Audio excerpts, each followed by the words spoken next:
Audio Jungle.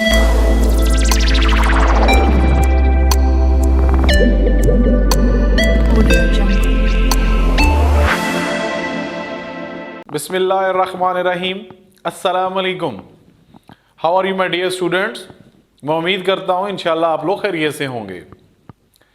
आज मैं alkyne और अल्काइंस का जो लेक्चर डिस्कस करने लगा हूँ, इस लेक्चर में हमारा जो टॉपिक है उसका नाम है हाइड्रोक्सिलेशन, जिसको हम सिंपली ऑक्सीडेशन रिएक्शन भी कहते हैं। और इस ऑक्सीडेशन के लिए हमें माइल्ड ऑक्सीडाइजिंग एजेंट का काम या हमें उसकी रिक्वायरमेंट होती है।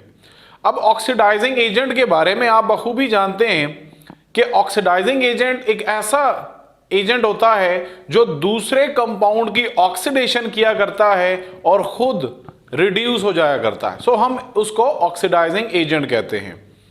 आज के हमारे इस लेक्चर में जो हम ऑक्सीडेशन करेंगे उसको हम जो यूज करेंगे उसमें ऑक्सीडाइजिंग एजेंट, उसका नाम है पोटाशियम पर मैंगनेट। इस पोटाशियम पर मैंगनेट को हम पोटाशियम मैंगनेट 7 भी बोलते हैं, क्योंकि मैंगनीज की इसमें वैलेंसी +7 होती है। तो हम ये दो तरीके से इसको पढ़ सकते हैं। अब जब हम इसी का डाइल्यूट अल्कलाइन सॉल्यूशन लेते हैं, तकरीबन 1% जो हमारे पास अल्कलाइन सॉल्यूशन होगा इसी KMnO4 का, हम उसको बायर्स रिएजेंट कहते हैं। जैसे कि मैंने यहां पे लिखा, इसको dilute 1% alkaline solution, mild oxidizing agent, potassium permanganate या पोटाशियम मैंगनेट 7 भी कहते हैं, जो वैलेंसी यहां पे ऑक्सीजन -2 4 8, तो ये +7, तो ओवरऑल MnO4 कितना हो जाता है -1। अब वेरी इंटरेस्टिंगली इसका एक और नाम भी जो जाना जाता है वो क्या है, पिंकी। इसको पिंकी भी कहते हैं, क्योंकि ये जो हमारा आज का रिएक्शन है, इस रिएक्शन को हम आइडेंटिफिकेशन या केमिकल टेस्ट के तौर पे भी यूज कर सकते हैं। और हम क्या देखेंगे, सैचुरेटेड और अनसैचुरेटेड में जो डिफरेंस कर सकते हैं वो हम इसी रिएक्शन के बिहाफ पे डिस्कस कर सकते हैं। उसमें मोस्टली क्या होता है कि जो कलर की चेंज होती है वो हमें आइडेंटिफाई करती है कि कंपाउंड अनसैचुरेटेड है। जैसे मैंने इसका नाम बोला, दिस इज कॉल्ड पिंकी, तो हम इसको क्या करेंगे, ऑर्गेनिक कंपाउंड के अंदर उसके 1 to 2 ड्रॉप्स उसके ऐड करेंगे। अगर उसका कलर डिस्चार्ज हो जाता है, यानी वो कलरलेस हो जाता है, तो हम उसको क्या कहेंगे कि ये जो कंपाउंड जिसने इसके कलर को डिस्चार्ज किया वो एक अनसैचुरेटेड है, और जिसमें कलर डिस्चार्ज नहीं होगा वो सैचुरेटेड है। सो आज के इस लेक्चर में मैं आपसे इथाइलीन और एसिटाइलीन इन दोनों की एग्जाम्पल्स डिस्कस करूंगा और उसमें रिएक्शन आपको बताऊंगा कि हमारे पास अल्टीमेटली बनता क्या है। तो वो जो मेन दो हमारे पास प्रोडक्ट्स होंगे उनमें डिफरेंस भी आप लोगों ने समझना बहुत जरूरी होगा। और मैं इसके अंदर आज के इस रिएक्शन में जो 2 हाफ रिएक्शंस होते हैं अल्कीन्स के केस में, कि ये ऑक्सीडेशन बेसिकली होती कैसे है, वो भी मैं शॉर्टली आज आपसे डिस्कस करूंगा। तो चलते हैं हमारे सबसे पहले अल्कीन के रिएक्शन में। तो सिंपली आप देखें हमारे पास क्या है, इथाइलीन है। इथाइलीन क्या होता है, जिसको हम इथीन भी कहते हैं। अब इथाइलीन में हमने क्या करना है, ethylene is a common name. हमने इसमें क्या करना है, हमने KMnO4 ऐड करना है। KMnO4 क्या है, पोटाशियम पर मैंगनेट या पोटाशियम, जैसे मैंने लिखा मैंगनेट 7 भी कह सकते हैं। और साथ में हमने क्या डालना है, वाटर। हमारे पास प्रोडक्ट में क्या आएगा, आप देखें ये जो हमारे पास अनसैचुरेशन है due to the presence of pi bond, वो डबल बॉन्ड टूटेगा और वो 2 नए सिग्मा बॉन्ड में कन्वर्ट हो जाएगा। तो आप देखें हमारे पास प्रोडक्ट क्या बन जाएगा, ये सिंगल बॉन्ड रह जाएगा, ये उनके अपने हाइड्रोजन जो ऑलरेडी मौजूद थे इथाइलीन के अंदर। अब यहां पे क्या हुआ, 2 नए बॉन्ड बने और इन 2 नए बॉन्ड्स के ऊपर हमारे पास क्या आ गया, हाइड्रोक्सिल ग्रुप आ गया, OH। अब इसमें आपने जो इसके बाई प्रोडक्ट्स हैं उनको कैसे याद रखना है, क्योंकि आप देखें हमें नजर आ रहा है कि OH जो है वो वाटर में से आ रहे हैं। अब ऑक्सीडेशन जो हुई है वो इस ऑक्सीडाइजिंग एजेंट की वजह से हुई है। अब इसके अंदर दो चीजें ऐसी पड़ी हैं, एक पोटेशियम और एक मैंगनीज, जो इस प्रोडक्ट में नहीं आए। तो हमने बाई प्रोडक्ट किस तरह से लिखना है, आप एक पोटेशियम का बाई प्रोडक्ट बना लें जो क्या होगा KOH, और साथ में जो मैंगनीज है उसका 4 वाला प्रोडक्ट मैंगनीज 4 हमारे पास, वो भी हम ऑक्सीडेशन स्टेट यहाँ पे Mn+4 में हो जाता है, तो ये +7 से किधर चला गया, +4 में गया। तो जिसकी वजह से हम क्या कहते हैं कि ये ऑक्सीडाइजिंग एजेंट ने इसकी ऑक्सीडेशन की और खुद क्या हो गया, रिड्यूस हो गया। जो मैं कॉन्सेप्ट आपको देना चाह रहा हूं, ये +7 से कहां आ गया, +4 में। तो decrease in oxidation number is called reduction. तो इसकी अपनी रिडक्शन हो गई और इसकी क्या हो गई, ऑक्सीडेशन हो गई। अब हमें जो प्रोडक्ट हासिल हुआ, अब मैंने जैसे बोला ये हमारे पास क्या है, ये पिंक कलर का था। अब जो हमारे पास प्रोडक्ट बना है दिस इज कलरलेस। तो हमने क्या देखा कि अगर कलर गायब हो जाता है तो ये कंपाउंड जिसके अंदर हमने इस ऑक्सीडाइजिंग एजेंट को ऐड किया था वो अनसैचुरेटेड है, और अगर नहीं होगा तो वो सैचुरेटेड है।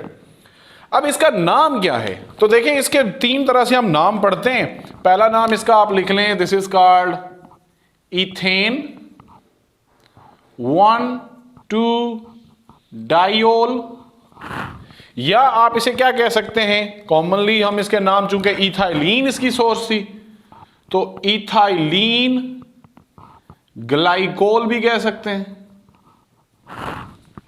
या हम इसको विसिनल डायोल भी कह सकते हैं। विसिनल क्या होता है, एडजेसेंट। तो अगर 2 एडजेसेंट कार्बन के ऊपर 2 अल्कोहल लगे हुए हैं तो this is called vicinal diol, ethylene glycol या इथेन 1,2-डायोल, ये तीनों इसके नाम हैं। तो ये सारे कॉन्सेप्ट आपने इसके देखे।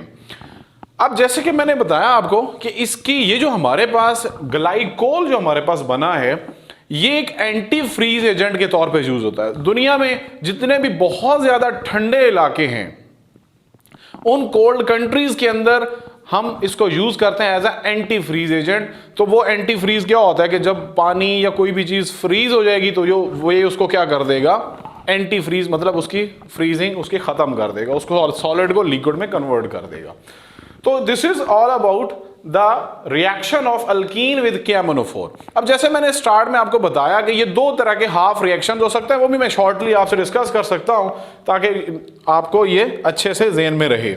अब देखिए सबसे पहले आपने क्या करना है, मैं इसके 2 हाफ रिएक्शन लिख रहा हूं, रिडक्शन हाफ रिएक्शन, कि ये रिडक्शन किस तरह से कर सकता है। जैसे मैंने बोला हमारे पास चूंकि रिएक्शन किसका है, मैंगनीट 7, तो मैं इसको यहां पे क्या लिख लेता हूं, MnO4 माइनस, अभी मैं सिर्फ लिख रहा हूं चूंकि MnO4 का ओवरऑल चार्ज -1 है। अब इस मैंगनेट में क्या करें, हमने इसमें हाइड्रोजन आइंस, और चूंकि रिडक्शन है तो गेन ऑफ इलेक्ट्रॉन लिखना होगा।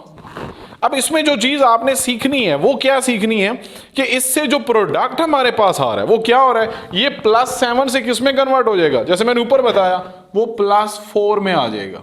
मतलब इसकी अपनी क्या हो गई, रिडक्शन हो गई, और साथ में ये क्या बना देता है, 2 वाटर के मॉलिक्यूल्स। तो देखें हमारे पास KMnO4 में से एक्चुअली क्या बना, MnO2 जो हमने बताया। अब जो इसमें जो वाटर के मॉलिक्यूल्स 2 हमारे पास आ रहे हैं, हम उसको क्या कर लेंगे, ऑक्सीडेशन रिएक्शन लिख देते हैं। अब ऑक्सीडेशन में क्या होगा, तो आप जानते हैं यहां पे जो डेफिनेशंस मैं डिस्कस कर रहा हूं वो इन द सेंस कि गेन ऑफ इलेक्ट्रॉन और लॉस ऑफ इलेक्ट्रॉन, इसे समझने में थोड़ी आसानी होती है। अब नेक्स्ट रिएक्शन में हम लोग क्या कर लेते हैं, जो अल्कीन हमारे पास मेन कंपाउंड था जिसकी हम ऑक्सीडेशन करना चाह रहे हैं, अब हम उसके अंदर क्या कर लेते हैं, वाटर को ऐड करते हैं। मैं इसको लिख लेता हूं 2HOH, यानी कि ये क्या करेगा, 2 OH यहां पे प्रोवाइड करेगा। तो हमारे पास यहां पे क्या आ जाएगा, हमारे पास वही प्रोडक्ट जो हम ऊपर बना रहे थे, और वो कौन सा प्रोडक्ट था, वो हमारे पास आ जाएगा ग्लाइकोल। तो ये देखें, ये उसी तरह से जैसे हमने ऊपर किया, पाई बॉन्ड टूटेगा, पाई बॉन्ड के टूटने से हमारे पास 2 OH ग्रुप यहां पे अटैच हो जाएंगे, और साथ में क्या आ जाएंगे, हमारे पास यहां पे जो बाई प्रोडक्ट इस केस में आ जाएंगे 2 हाइड्रोजन आइंस एंड 2 इलेक्ट्रॉन। सो ये जो इलेक्ट्रॉन का रिमूवल यहां पे हो रहा है वो हमें क्या शो कर रहा है कि this is a oxidation reaction. So ये एक्चुअली ये जो हमारे पास ऊपर रिएक्शन हुआ पड़ा है वो इस तरह से 2 हाफ रिएक्शंस में होता है, एक में रिडक्शन हो रही है और दूसरे में क्या हो रही है, ऑक्सीडेशन। तो अल्टीमेटली हमने बनाया क्या, हमने ग्लाइकोल। अब पेपर में फॉर एग्जांपल आप कंफ्यूज हो जाते हैं, चूंकि मेरा जो नेक्स्ट प्रोडक्ट है उससे भी मैं कंपेयर करूंगा। आपने याद रखना है ओल का मतलब क्या है, अल्कोहल। सो ग्लाइकोल का मीन 2 एडजेसेंट पोजीशंस के ऊपर 2 अल्कोहल ग्रुप्स हमारे पास मौजूद हैं। अब इसकी बैलेंसिंग भी मैं आपसे शेयर कर लूं, ये आपने याद रख लेनी है इस केस में, क्योंकि पेपर में आपसे वो सिंपली इस तरह से पूछेगा तो आप टू दी पॉइंट उसको इस तरह से लिख लें। यहां पे क्या लिख लें, ये 3 मॉलिक्यूल्स हमारे पास, ये 2, ये 4, और यहां पे भी हमारे पास ये कितने आ जाएंगे, 3, ये 2, ये 2। सो 324, 322 इस तरह से आप याद रखेंगे तो इंशाल्लाह इसको, चूंकि ये सारी चीज बैलेंस्ड है तो उसके लिए हम यहां पे टाइम वेस्ट नहीं करते, बस टू दी पॉइंट आपने यहां पे क्या लिख देना है, 324 and 322। So this is all about the hydroxylation या oxidation with KMnO4 for alkenes. अब हम चलते हैं अल्काइंस के केस में। अल्काइंस में क्या होगा हमारे पास, मैं ये बाई प्रोडक्ट यहां लिख लेता हूं ताकि उसमें लिखने हमारे से लिए आसान हो। अब अल्काइंस के केस में हम देख लेते हैं कि हमारे पास किस तरह से रिएक्शन होने जा रहा है। सो ये आपने सारा लिख लिया, तो अब मैं अल्काइंस को डिस्कस कर लेता हूं, यहां पे ही लिख लेते हैं।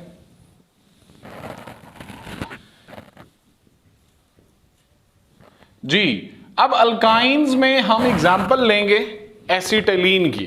अब एसिटिलीन क्या होता है, वो इथाइन का कॉमन नेम है। अब इथाइन को हम लिखते हैं यहां पे, इथाइन के केस में क्या है कि carbon having a triple bond with other carbon, यहां पे एक हाइड्रोजन और एक यहां पे हाइड्रोजन। अब आपको पता है कि हमारे पास अल्काइंस के अंदर 1 सिग्मा बॉन्ड है, 2 पाई बॉन्ड्स मौजूद होते हैं। तो हमारे पास यहां पे 2 जो पाई बॉन्ड्स हैं उनको तोड़ के 4 न्यू बॉन्ड्स हम बना सकते हैं। सो इसके अंदर भी हम उसी तरह से रिएक्शन करते हैं। हमने क्या डालना है, ऑक्सीडाइजिंग एजेंट KMnO4, साथ में क्या डालना है, वाटर। अब हमारे पास प्रोडक्ट क्या आएगा, आप देखें, जैसे मैं अभी थोड़ी देर पहले आपको बता रहा था कि इस केस में हमने क्या करना है, एक पाई बॉन्ड तो मौजूद है, एक सिग्मा बॉन्ड, सॉरी। अब हमारे पास जो 2 पाई बॉन्ड्स थे वो क्या होंगे, वो यहां से टूटेंगे। जब 2 टूटेंगे तो हमारे पास 2 ऊपर सिग्मा बन जाएंगे और 2 नीचे सिग्मा बन जाएंगे। तो हमने क्या देखा, इसमें फिर हमारे पास क्या होगा, हाइड्रोक्सिल ग्रुप 4 इसमें ऐड हो जाएंगे, OH, OH, OH and OH. So 4 hydroxyl group. This is called tetraol. Tetra mean 4 and ol का मतलब alcohol OH group. इसमें भी बाई प्रोडक्ट ऐसा वैसे ही बनेंगे जैसे वहां पे हमने बनाया। कौन कौन सा, जैसे मैंने आपको हिंट दिया कि आपने याद रखना है, एक पोटेशियम की वजह से, एक मैंगनीज की वजह से। पोटेशियम की वजह से क्या बन जाएगा, KOH, और मैंगनीज की वजह से क्या बन जाएगा, MnO2। चूंकि ये ऑक्सीडाइजिंग एजेंट था, इसने ऑक्सीडेशन की और अपनी क्या करा ली, रिडक्शन। तो ये जो मेरे पास बन गया कंपाउंड, इसका नाम क्या होगा, दिस इज कॉल्ड 1,1,2,2 इथेन टेट्राओल। सो ये हमारे पास कंपाउंड बन गया टेट्राओल। अब हमने क्या कर लेना है, इसकी हम करते हैं डिहाइड्रेशन, रिमूवल ऑफ वाटर। इसमें से वाटर रिमूव करते हैं, उसका एक तरीकाकार है, वो आप इस तरह से लिखें तो इंशाल्लाह ये आपको प्रॉब्लम क्रिएट नहीं करेगा। अब आप देखें आपने किस तरह से इसमें से वाटर रिमूव करना है। ये हमारे पास एक हाइड्रोजन है, ये कार्बन है, ये एक हाइड्रोजन है, ये आप क्या करें, जो ऊपर वाले हमारे पास बॉन्ड्स हैं उनमें जो ऑक्सीजन है और हाइड्रोजन है उनके बॉन्ड शो करें, और नीचे आप उसी तरह से OH लिख लें। होपफुली ये क्लियर है कि मैंने ऊपर में OH इसलिए बॉन्ड शो किया, उसमें मैं जो एक्चुअली वाटर रिमूव करना सिखाना चाह रहा हूं आपको। अब आपने क्या करना है, यहां से H और यहां से OH, इसी तरह यहां से H और यहां से OH। तो क्या हो जाएगा, 2 वाटर के मॉलिक्यूल्स यहां से रिमूव होंगे और हमारे पास, अब आप देखें, एक इलेक्ट्रॉन इस कार्बन का यहां पे स्पेयर है और एक ऑक्सीजन का स्पेयर है। ये दोनों मिलके क्या करेंगे, यहां पे डबल बॉन्ड बना देंगे। Same is a case for this oxygen and this carbon. तो अब आप देखें हमारे पास क्या प्रोडक्ट बन गया। अब क्या हुआ, ये H, ये C, ये C, ये H। अब ये दोनों OH तो यहां से चले गए। अब ऊपर क्या रह चुका है, ऊपर हमारे पास ऑक्सीजन यहां पे पड़ा है और एक ऑक्सीजन यहां पे पड़ा है। तो अब क्या हुआ, जब ये कार्बन का ऑक्सीजन का इलेक्ट्रॉन मिले तो यहां पे डबल बॉन्ड और यहां पे double bond. So this compound, अब साथ में मैं लिख देता हूं यहां पे -2H2O, 2 वाटर के मॉलिक्यूल्स रिमूव हुए। अब दिस कंपाउंड इज कॉल्ड ग्लाइऑक्सल। अब देखें इसमें ऑक्सल, यहां पे ग्लाइकोल था, यहां पे ग्लाइऑक्सल एंड अल। जब भी किसी कंपाउंड के एंड में AL आता है, दिस इज फॉर एल्डिहाइड्स। तो अब आप देखें दोनों फॉर्माइल ग्रुप आपस में अटैच हैं। Formyl group is a functional group of aldehydes. HC double bond हो, HC डबल बॉन्ड हो, so 2 formyl groups are adjacent to one another, so gly and al mean aldehyde। तो hopefully ये भी आपका clear हुआ होगा glycol और ग्लाइऑक्सल में क्या फर्क है, ये अल्कोहल है और वो एल्डिहाइड है। अब हम इसकी मजीद ऑक्सीडेशन करते हैं तो हमारे पास क्या प्रोडक्ट आ जाएगा, आप देखें हमारे पास क्या बन चुका था, HC double bond O, C double bond O, H। अब हम दोबारा क्या करते हैं, इसकी ऑक्सीडेशन करते हैं in the presence of pinky, yes KMnO4। तो अब आपने याद रखना है कि जब भी एल्डिहाइड्स की ऑक्सीडेशन होती है, दे will be converted into carboxylic acid. अब इसमें कौन सी डेफिनेशन हम लगाते हैं, वो है एडिशन ऑफ ऑक्सीजन। यहां पे मैं लिख देता हूं ऑक्सीजन और यहां पे 2, ताकि आपको याद रहे। अब क्या होगा, यहां पे मैं सेम वही चीज बना रहा हूं, C double bond O, C double bond O, यहां पे H और यहां पे H। अब क्या होगा, ऑक्सीडेशन हुई तो this CH bond will be converted into COH। इसी तरह ये भी CH will be converted into COH। अब इसका नाम क्या होगा, this is called, commonly called oxalic acid, या हम इसको क्या बोल सकते हैं, ethane dioic acid. Ethane 2 carbon और डाई मीन 2, ओइक एसिड का मतलब क्या हो जाएगा कि this is functional group of carboxylic acid. So ethane dioic acid is a, या 1,2 ethane dioic acid, ethane 1,2 dioic acid, these are the position. चूंकि carboxylic acid हमेशा टर्मिनल पोजीशन से मौजूद होता है तो 1,2 ना भी लिखें तो this is sufficient for this. तो आपने देखा हमने क्या किया था, एसिटाइलिन स्टार्टिंग लिया, जो एक्चुअली है क्या, दिस इज इथाइन। इथाइन से हमने क्या बना लिया, ऑक्सैलिक एसिड। पेपर में ये भी क्वेश्चन आ सकता है कि how can you prepare oxalic acid from acetylene या इथाइन। तो भी आपने यही रिएक्शन लिखना है। अब फाइनली मैं इसकी बैलेंसिंग में भी आ जाता हूं, जैसे मैंने यहां पे आपको सिखाया था 324, 322। तो इस केस में आपने क्या करना है, सेम वही चीज, आपने सिर्फ ये करना है कि जो इवन नंबर है उसको 2 से मल्टीप्लाई कर देना है। मतलब मैं ये कहना चाह रहा हूं कि मैंने क्या करना है, यहां पे 3 ऐसा वैसे रहेगा। अब यहां पे जो 2 था, क्योंकि देखें दोनों रिएक्टेंट KMnO4 और H2O, तो 2 को 2 से मल्टीप्लाई करेंगे तो क्या हो जाएगा, 4। 4 को 2 से मल्टीप्लाई करेंगे तो 8। सो अब ये 348 बन जाएगा, और वो क्या बन जाएगा, 3 वैसे रहेगा, और अब वहां पे क्या आ जाएगा, 344, क्योंकि 2 2s are 4 and 2s are 4। So this is all about the hydroxylation या ऑक्सीडेशन विद KMnO4, जिसको डिटेक्शन या केमिकल टेस्ट के तौर पे भी हम यूज कर सकते हैं। सो इस दोनों केसेस में जहां पे अनसैचुरेशन थी, वो क्या हो गया, उसका कलर डिस्चार्ज हो गया by the breaking of pi bonds and they will be converted into glycol and glyoxals. अपना बहुत ज्यादा ख्याल रखें। Thank you so much. अस्सलाम वालेकुम व रहमतुल्लाह व बरकातहू। Hey.